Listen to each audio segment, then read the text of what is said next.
ਹੁਣ ਬੇਟਾ ਆਪਾਂ 7ਵੀਂ ਕਲਾਸ ਦਾ ਅਧਿਆਏ 2 ਭਿੰਨਾਂ ਤੇ ਦਸ਼ਮਲਵ ਦੀ ਅਭਿਆਸ 2.2 ਦੇ ਕੁਝ ਇੰਪੋਰਟੈਂਟ ਕੁਐਸਚਨ ਕਰਨ ਜਾ ਰਹੇ ਹਾਂ। ਸਭ ਤੋਂ ਪਹਿਲਾਂ ਅਸੀਂ ਸਵਾਲ ਕਰਨ ਜਾ ਰਹੇ ਹਾਂ, ਗੁਣਾ ਕਰਕੇ ਨਿਊਨਤਮ ਰੂਪ ਵਿੱਚ ਲਿਖੋ। ਨਿਊਨਤਮ ਰੂਪ ਦਾ ਮਤਲਬ ਛੋਟੇ ਤੋਂ ਛੋਟਾ, ਕਟਿੰਗ ਕਰਨ ਤੋਂ ਬਾਅਦ ਜਿੰਨਾ ਬਚਦਾ ਹੈ, ਜਿਹੜਾ ਹੋਰ ਛੋਟਾ ਕੱਟ ਨਹੀਂ ਸਕਦਾ। ਅਤੇ ਮਿਸ਼ਰਤ ਭਿੰਨ ਦੇ ਰੂਪ ਵਿੱਚ ਵੀ ਦਿਖਾਉਣਾ ਹੈ ਬੇਟਾ। ਮਲਟੀਪਲਾਈ ਵੀ ਕਰਨੀ ਹੈ, ਰਿਡਿਊਸ ਟੂ ਲੋਐਸਟ ਫਾਰਮ ਵੀ ਕਰਨੀ ਹੈ ਅਤੇ ਕਨਵਰਟ ਇਨਟੂ ਮਿਕਸ ਫ੍ਰੈਕਸ਼ਨ ਵੀ ਕਰਨੀ ਹੈ। ਹੁਣ ਤਾਂ ਦੇਖੋ ਕਰਨਾ ਕਿੱਦਾਂ ਹੁੰਦਾ ਸਵਾਲ ਨੂੰ ਬੇਟਾ। ਮਲਟੀਪਲਾਈ ਦਾ ਮਤਲਬ ਹੁੰਦਾ ਹੈ ਜੇ 7 ਦੇ ਥੱਲੇ ਕੁਛ ਨਹੀਂ ਹੈ ਅਤੇ ਤੁਸੀਂ 7 ਦੇ ਥੱਲੇ 1 ਲਿਖਣਾ ਹੈ, ਕਿਉਂਕਿ ਭਿੰਨ ਨੂੰ ਭਿੰਨ ਨਾਲ ਗੁਣਾ ਕਰਨੀ ਹੁੰਦੀ ਹੈ। ਉੱਪਰ ਵਾਲੇ ਅੱਖਰ ਨੂੰ ਉੱਪਰ ਵਾਲੇ ਨਾਲ ਗੁਣਾ ਕਰਨੀ ਹੈ। 7 ਤੀਆ 21, 5 ਏਕਮ 5। ਦੇਖੋ ਸਾਡੀ ਮਲਟੀਪਲਾਈ ਹੋ ਵੀ ਚੁੱਕੀ ਹੈ ਤੇ ਸਾਨੂੰ ਇਸ ਮਲਟੀਪਲਾਈ ਦੇ ਤਾਂ ਨੰਬਰ ਮਿਲਣਗੇ ਨਾ। ਪਤਾ ਅਸੀਂ ਪੂਰਾ ਸਵਾਲ ਕਦੇ ਵੀ ਕੋਈ ਛੱਡ ਕੇ ਨਹੀਂ ਆਉਣਾ ਹੁੰਦਾ ਹੈ। ਅਤੇ ਇਸ ਤਰ੍ਹਾਂ ਅਸੀਂ 7 ਤੀਆ 21 ਅਤੇ 5 ਏਕਮ 5 ਪਤਾ ਕਰ ਲਿਆ ਹੈ। ਹੁਣ ਅਸੀਂ 21 ਨੂੰ ਅਤੇ 5 ਨੂੰ ਭਾਗ ਕਰਨੀ ਹੈ। ਤੁਸੀਂ ਦੇਖ ਸਕਦੇ ਹੋ ਧਿਆਨ ਨਾਲ, 21 ਵਿਚਕਾਰ ਅਤੇ 5 ਬਾਹਰ, 5 ਚੌਕਾ 20, ਬਕਾਇਆ ਬਚ ਗਿਆ 1। ਹੁਣ ਤੁਸੀਂ ਕਿੱਦਾਂ ਲਿਖਣਾ ਇਸ ਗੱਲ ਦਾ ਧਿਆਨ ਰੱਖਣਾ ਹੈ। ਸਭ ਤੋਂ ਉੱਪਰਲੀ ਰਕਮ ਜਿਹੜੀ ਹੁੰਦੀ ਹੈ ਇਹ ਹਮੇਸ਼ਾ ਵਿਚਕਾਰ ਆਉਂਦੀ ਹੈ ਬੇਟਾ, ਇਸ ਗੱਲ ਨੂੰ ਧਿਆਨ ਰੱਖਣਾ ਹੈ। ਇਹ ਵਿੱਚ ਰਹਿੰਦੀ ਹੈ ਅਤੇ ਆਹ 1 ਦੇਖ ਰਹੇ ਹੋ, ਇਹਨੇ ਉੱਪਰ ਚਲੇ ਜਾਣਾ ਹੈ ਅਤੇ ਇਸ ਰਕਮ ਨੇ ਨੀਚੇ। 1/5 ਇਹ ਵਿਚਕਾਰ ਰਹੇਗੀ ਅਤੇ ਥੱਲੋਂ ਉੱਪਰ ਨੂੰ 1/5। ਇਸ ਨੂੰ ਅਸੀਂ ਕਹਿੰਦੇ ਹਾਂ ਮਿਸ਼ਰਤ ਰੂਪ, ਮਿਕਸਡ ਫ੍ਰੈਕਸ਼ਨ। ਸਾਡੇ ਸਵਾਲ ਦਾ ਆਨਸਰ ਆ ਚੁੱਕਾ ਹੈ ਬੇਟਾ, ਕੁਐਸਚਨ ਖਤਮ ਵੀ ਹੋ ਗਿਆ ਹੈ। ਇੰਨਾ ਸੌਖਾ ਸਵਾਲ। ਹੁਣ ਅਗਲਾ ਪਾਠ ਕਰਨ ਲੱਗੇ ਹਾਂ, ਧਿਆਨ ਨਾਲ ਦੇਖਣਾ ਤੁਸੀਂ।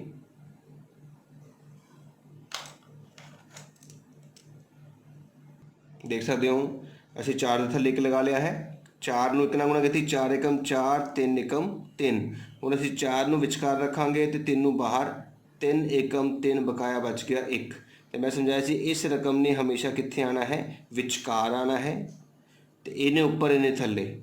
1/3 ਇਹ ਤੁਹਾਡਾ ਇਸ ਸਵਾਲ ਦਾ ਆਨਸਰ ਹੋ ਗਿਆ ਹੈ। ਹੁਣ ਦੇਖੋ 2 ਗੁਣਾ 6/7 ਸੀਗਾ, ਉਸ ਨੂੰ 2/1 ਗੁਣਾ 6/7 ਲਿਖਿਆ ਗਿਆ। 2 ਨੂੰ 6 ਨਾਲ ਗੁਣਾ ਕੀਤੀ, 6 ਦੂਣੀ 12 ਅਤੇ 7 ਏਕਮ 7। ਹੁਣ ਅਸੀਂ 12 ਵਿਚਕਾਰ ਰੱਖਾਂਗੇ ਅਤੇ 7 ਬਾਹਰ, 7 ਏਕਮ 7, 7 ਦੂਣੀ 14 ਵੱਡਾ ਹੋ ਜਾਏਗਾ, ਬਕਾਇਆ ਬਚ ਗਿਆ 5। ਇਸ ਰਕਮ ਨੇ ਹਮੇਸ਼ਾ ਵਿਚਕਾਰ ਆਉਣਾ ਹੁੰਦਾ ਹੈ, ਇਹ ਉੱਪਰ ਅਤੇ ਇਹ ਥੱਲੇ। 5/7 ਇਸ ਤਰ੍ਹਾਂ ਤੁਹਾਡਾ ਆਨਸਰ ਹੋਏਗਾ। ਇਹਦੇ ਵਿੱਚ ਵੀ ਦੇਖੋ 5 ਦੇ ਥੱਲੇ 1 ਲਗਾ ਲਿਆ ਹੈ। 5 ਦੂਣੀ 10, 9 ਏਕਮ 9। ਹੁਣ ਅਸੀਂ 10 ਨੂੰ ਵਿਚਕਾਰ ਅਤੇ 9 ਨੂੰ ਬਾਹਰ ਰੱਖਾਂਗੇ। 9 ਏਕਮ 9, ਬਕਾਇਆ ਵੀ 1 ਆ ਗਿਆ। ਆਹ ਤੁਹਾਡੇ ਕੋਲ ਵਿਚਕਾਰ ਹੁੰਦਾ ਹੈ 1/9। ਤੁਹਾਡਾ ਕੀ ਹੋਇਆ, ਆਨਸਰ ਹੋ ਗਿਆ ਹੈ। ਪੰਜਵਾਂ ਪਾਰਟ ਧਿਆਨ ਨਾਲ ਦੇਖਿਓ ਬੇਟਾ। 4 ਦੇ ਥੱਲੇ ਕੁਛ ਨਹੀਂ ਹੈ। ਹੁਣ 4 ਦੇ ਥੱਲੇ ਆਪਾਂ 1 ਲਾਵਾਂਗੇ। 4 ਦੂਣੀ 8, 3 ਏਕਮ 3। ਹੁਣ ਅਸੀਂ 8 ਨੂੰ ਵਿਚਕਾਰ ਅਤੇ 3 ਨੂੰ ਬਾਹਰ ਰੱਖਾਂਗੇ। 3 ਦੂਣੀ 6, ਬਕਾਇਆ 2। ਇਸ ਰਕਮ ਨੇ ਹਮੇਸ਼ਾ ਵਿਚਕਾਰ ਹੋਣਾ ਹੈ, 2/3। ਅਤੇ ਇਸ ਤਰ੍ਹਾਂ ਅਸੀਂ ਕਿਸੇ ਵੀ ਭਿੰਨਾਂ ਦੀ ਗੁਣਾ ਕਰਕੇ ਉਸ ਨੂੰ ਮਿਸ਼ਰਤ ਰੂਪ ਦੇ ਸਕਦੇ ਹਾਂ। ਉਮੀਦ ਕਰਦਾ ਤੁਹਾਨੂੰ ਸਮਝ ਆਇਆ ਹੋਵੇਗਾ ਕਿ ਮਿਸ਼ਰਤ ਰੂਪ ਕਿਸ ਤਰੀਕੇ ਨਾਲ ਦਿੱਤਾ ਜਾਂਦਾ ਹੈ। ਹੁਣ ਆਪਾਂ ਅਗਲਾ ਸਵਾਲ ਕਰਨ ਲੱਗੇ ਹਾਂ, ਧਿਆਨ ਨਾਲ ਦੇਖਣਾ ਹੈ ਤੁਸੀਂ। ਹੁਣ ਦੇਖੋ ਬੇਟਾ 5/2 ਅਤੇ 6/1। 6 5 30, 2 ਏਕਮ 2। ਹੁਣ ਅਸੀਂ 30 ਨੂੰ ਵਿਚਕਾਰ ਰੱਖਾਂਗੇ ਅਤੇ 2 ਨੂੰ ਬਾਹਰ, 2 ਏਕਮ 2, ਬਕਾਇਆ 1 ਉੱਪਰ ਉਤਰ ਗਿਆ 0। 5 ਦੂਣੀ 10। ਹੁਣ ਦੇਖੋ ਸਾਡੇ ਕੋਲ ਬਾਕੀ ਬਚਿਆ ਹੀ ਨਹੀਂ। ਇਹਦਾ ਮਤਲਬ ਹੁਣ ਸਿਰਫ ਇਹੀ ਸਾਡਾ ਆਨਸਰ ਹੋਏਗਾ ਬਸ। ਹੁਣ ਕੁਛ ਰਕਮ ਮਿਕਸ ਫ੍ਰੈਕਸ਼ਨ ਜਾਂ ਮਿਸ਼ਰਤ ਰੂਪ ਵਿੱਚ ਨਹੀਂ ਬਣਦੀ। ਮਿਸ਼ਰਤ ਰੂਪ ਉਦੋਂ ਹੀ ਬਣਦਾ ਹੈ ਜਦੋਂ ਤੁਹਾਡੇ ਕੋਲ ਕੁਛ ਨਾ ਕੁਛ ਬਾਕੀ ਬਚਦਾ ਹੈ। ਇਸ ਗੱਲ ਦਾ ਧਿਆਨ ਰੱਖਣਾ ਹੈ ਬੇਟਾ।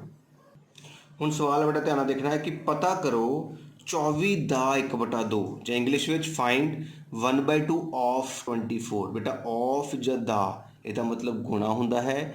ਇਸ ਗੱਲ ਦਾ ਧਿਆਨ ਰੱਖਣਾ ਹੈ। ਤੁਸੀਂ ਕੀ ਲਿਖੋਗੇ, 24 ਦਾ ਦੀ ਥਾਂ ਗੁਣਾ ਜਾਂ ਆਫ ਦੀ ਥਾਂ ਗੁਣਾ 1/2। ਲੱਗੀ ਸਮਝ। ਇੱਧਰ ਵੀ ਕੀ ਲਿਖੋਗੇ, 1/2 ਗੁਣਾ 24, ਗੱਲ ਇੱਕੋ ਹੀ ਹੈ। ਹੁਣ ਤੁਸੀਂ 24 ਦੇ ਥੱਲੇ 1 ਪਾ ਦੇਣਾ ਹੈ।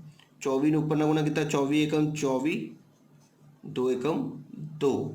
ਹੁਣ ਉਸੇ ਤਰੀਕੇ ਨਾਲ 24 ਨੂੰ ਵਿਚਕਾਰ ਲਿਖਾਂਗੇ ਅਤੇ 2 ਨੂੰ ਬਾਹਰ, 2 ਏਕਮ 2, ਬਕਾਇਆ ਕੁਛ ਨਹੀਂ, ਉੱਪਰ ਉਤਾਰ ਲਿਆ 4, 2 ਦੂਣੀ 4। ਮੈਂ ਤੁਹਾਨੂੰ ਸਮਝਾਇਆ ਸੀਗਾ ਜੇ ਬਾਕੀ ਬਿਲਕੁਲ ਖਤਮ ਹੋ ਜੇ ਤਾਂ ਤੁਹਾਡਾ ਆਨਸਰ ਕਿੰਨਾ ਹੁੰਦਾ ਹੈ, 12 ਹੀ ਤੁਹਾਡਾ ਆਨਸਰ ਹੋਏਗਾ। गल समझ लग रही है। इंग्लिश वाले बच्चे जेकर उन्हें लग रहा है कि 1/2 पहला लिखा है तो तुसी पहला ही लिख के कर सकते हो, इस गल का ध्यान रखना है। जिदा इस सवाल के देखो 46 का 1/2 है या 1/2 ऑफ 46, गल एको ही है। तुसी 1/2 नूं चाहे 46 ना गुना करो, चाहे 46 गुना 1/2 रखो, गल एको ही है बेटा। 46 के थले 1 आ गया, उपर वाले ने गुना 46 एकम 46, 2 एकम 2। हुण तुसी भाग करनी है, 46 नूं विचकार रखना है, 2 नूं बाहर, 2 दूनी 4, बकाया कुछ नहीं, उपर उतारिया 6, 2 तिया 6, बकाया खत्म। तो तुहाडे कोल सवाल का आंसर आ गया है 23 तुहाडा आंसर होएगा बेटा। तीजा भाग देखांगे ध्यान नाल। 27 दा दी थां गुणा, 27 गुणा 2/3 बेटा बस तुसी गुणा लगानी है, दा दी थां जां ऑफ दी थां। कभी भी दा लिखा आंदा है जां ऑफ लिखा आंदा है उसे गुणा पा देना है, तो जिस दे थले 1 नहीं है 1 लगा के उपर वाले ने ऊपर वाले ने गुणा करनी है। 27 नूं असीं 2 नाल गुणा करके देखांगे, 7 दूनी 14, 4 उपर 1, 2 दूनी 4 ते 1 5, साडे कोल आ गया है 54/3। हुण 54 नूं असीं विचकार रखांगे ते 3 नूं बाहर रखांगे। 3 एकम 3, बकाया बच गया 2, उपर उतारे 4, 8 तिया 24, सारे भाग खत्म। इसका मतलब साडा आंसर कितना होया 18 ही साडा इस सवाल का आंसर होएगा बेटा। देखो बेटा हुण कह रहा है गुणा करो तो मिश्रित रूप विच भी लिखो, multiply and express as a mixed fraction. तो क्वेश्चन वही है, बट हुण देखो ध्यान नाल कि साडे कोल पहला अखर 3 है, जे थले कुछ नहीं है तो असीं 1 लगा लिया है, गुणा आ साडे कोल पहला ही मिक्स फ्रैक्शन विच है, मिश्रित रूप दिता गया है। हुण मिश्रित रूप तोड़दे किद्दां है उसनूं ध्यान नाल देखना है सारे ने। सब तो पहला तुसीं इन्हां दोनों अखरां नूं गुणा करनी हुंदी है बेटा। 5 पंजा 25 प्लस फिर आ रकम जोड़नी होंगी है +1, तो थले हमेशा 5 ही रहिंदा है, इस गल नूं ध्यान रखना है। थली रकम नाल 5 पंजा 25 जमा 1/5 कितना आ गया तुहाडे कोल 26/5, तो तुसीं हुण इत्थे 26/5 लिखोगे। हुण तुहानूं मैं समझा चुका है कि जदों भी तुहाडे कोल 2 पिन आउंदियां ने तुसीं किद्दां हल करदे हो, उपर वाले नूं उपर वाला गुणा किया जाता है, मतलब 26 नूं असीं 3 नाल गुणा करके देखांगे। 6 तिया 18, 8 उपर 1, 3 दूनी 6 ते 1 7, साडे कोल कितना आ गया है 78/5। हुण असीं इहदी भाग करांगे 78/5 दी, ध्यान नाल देखनी है। 78 नूं असीं विचकार रखांगे, 5 नूं असीं बाहर रखांगे, 5 एकम 5, बकाया 2 उपर उतार लिया है, बकाया बच गया 3। हुण मैं की समझाया सीगा कि तुहाडे कोल ये रकम जिहड़ी है विचकार आंदी है 3/5, तुहाडा आंसर होएगा इस सवाल का। तो देखो पहला असीं मिक्स फ्रैक्शन मिश्रित रूप में तोड़िया है, फिर जो उसका आंसर आ गया है तो उसको फिर दोबारा मिश्रित रूप में बनाया है। हम असीं एक सवाल होर देखते हैं, ध्यान नाल देखना है। 5 गुणा 5 थले 1 लग गया बेटा। हुण देखो 6 3/4 नूं किद्दां करांगे, 6 चौका 24 जमा 3, थले हमेशा 4 ही रहेगा। साढ़े कोल आ गया है 27/4, तो इत्थे लिखांगे 27/4। हुण 27 नूं असीं 5 नाल गुणा करनी है, 7 पंजा 35, 5 उपर 3, 5 दूनी 10 ते 3 13, 135/4 तुहाडे कोल आ चुका है बेटा। हुण असीं 135 नूं ते 4 नूं भाग करनी है, ध्यान नाल देखनी है। 135 नूं ते 4 नूं भाग 4 तिए 12, बकाया 1 उपर उतरिया 5, फिर 4 तिए 12, बकाया 3, तो इस रकम ने तुहाडी विचकार आना है 33/4, तुहाडा मिश्रित रूप होवेगा बेटा। एक होर सवाल ध्यान नाल देखियो सारे ध्यान नाल। हुण तुसीं देख सकते हो साडे कोल है 7 गुणा 2 1/4, 7/1 गुणा 4 दूनी 8, 8 विच 1 जोड़े 9, 9/4 असीं डायरैक्ट गुणा करके भी रख सकते हाँ। याद रखना है इन्हां नूं गुणा करनी है, जो आ गया गुणा करके उहदे विच इहनूं जोड़ना है, थल्ले 4 ही रहेगा। हुण 9 7 63, 4 एकम 4। हुण असीं 63 नूं विचकार रख के 4 नूं बाहर रखांगे, 4 एकम 4, बकाया 2 उपर उतारे 3, 5 चौका 20, तो इस तरह साडा ये अखर कित्थे आएगा विचकार आएगा 15, 3/4 तुहाडा आंसर होएगा। तो उम्मीद करदा तुहानूं समझ आया होगा कि किस तरह असीं गुणा करके पहला मिश्रित रूप नूं तोड़िया है तो फिर उसनूं वापस मिश्रित रूप विच बनाया भी है। ਹੁਣ ਜੇ ਬੇਟਾ ਦੋ ਭਿੰਨਾਂ ਦੇ ਵਿਚਕਾਰ ਗੁਣਾ ਦੀ ਥਾਂ ਭਾਗ ਆ ਜੇ ਫਿਰ ਕੀ ਕਰਨਾ ਹੈ, ਧਿਆਨ ਨਾਲ ਦੇਖਣਾ ਹੈ। 12 ਦੇ ਥੱਲੇ ਕੁਛ ਨਹੀਂ ਹੈ, ਫਿਰ 1 ਲਗਾ ਦਿੱਤਾ ਹੈ, ਭਾਗ ਤੇ 3/4। ਬੇਟਾ ਸਵਾਲ ਨੂੰ ਕਰਨ ਦਾ ਤਰੀਕਾ ਚੇਂਜ ਨਹੀਂ ਹੋਣਾ ਬੇਟਾ। ਜੇ ਦੋ ਭਿੰਨਾਂ ਦੇ ਵਿਚਕਾਰ ਭਾਗ ਹੋਵੇ ਤਾਂ ਸਵਾਲ ਹੱਲ ਨਹੀਂ ਹੋ ਸਕਦਾ ਜਦੋਂ ਤੱਕ ਵਿਚਕਾਰ ਗੁਣਾ ਨਾ ਲਿਆਈ ਜਾਵੇ। ਤੇ ਤਰੀਕਾ ਕੀ ਹੈ, ਧਿਆਨ ਨਾਲ ਦੇਖਣਾ ਹੈ। 12/1 ਭਾਗ ਨੂੰ ਅਸੀਂ ਗੁਣਾ ਵਿੱਚ ਬਦਲ ਦੇਣਾ ਹੁੰਦਾ ਹੈ।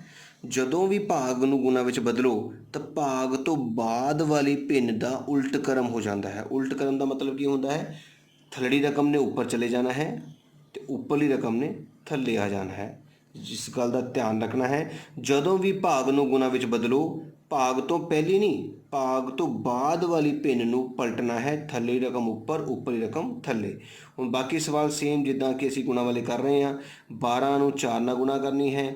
12 ਨੂੰ ਜਦੋਂ 4 ਨਾਲ ਗੁਣਾ ਕੀਤਾ, 4 ਦੂਣੀ 8, 12 ਚੁੱਕ 48 ਆ ਗਿਆ ਹੈ। ਥੱਲੇ ਕਿੰਨਾ ਬਚਿਆ, 3 ਏਕਮ 3।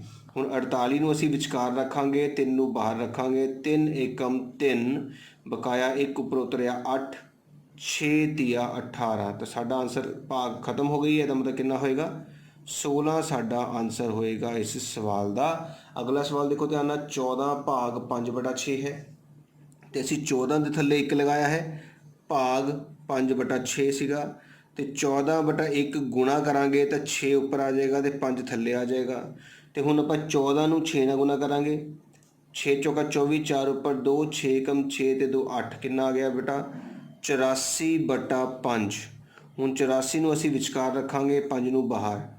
5 ਏਕਮ 5 ਬਕਾਇਆ ਬਚੇ 3 ਉੱਪਰ ਉਤਾਰ ਲਏ 4, 6 ਪੰਜੇ 30 ਬਕਾਇਆ ਆ ਗਿਆ ਸਾਡੇ ਕੋਲ 4 ਆ ਗਿਆ ਹੈ ਬੇਟਾ। ਤੇ ਹੁਣ ਅਸੀਂ ਕਿਸ ਤਰੀਕੇ ਨਾਲ ਲਿਖ ਸਕਦੇ ਹਾਂ, ਤੁਹਾਨੂੰ ਕਿਹਾ ਸੀ ਇਹ ਰਕਮ ਵਿਚਕਾਰ ਆਉਂਦੀ ਹੈ 4/5। ਇਹ ਸਾਡਾ ਇਸ ਸਵਾਲ ਦਾ ਆਨਸਰ ਹੋਏਗਾ। ਅਗਲਾ ਸਵਾਲ ਦੇਖੋ ਬੇਟਾ। 8 ਦੇ ਥੱਲੇ ਅਸੀਂ 1 ਲਗਾ ਲਿਆ ਹੈ।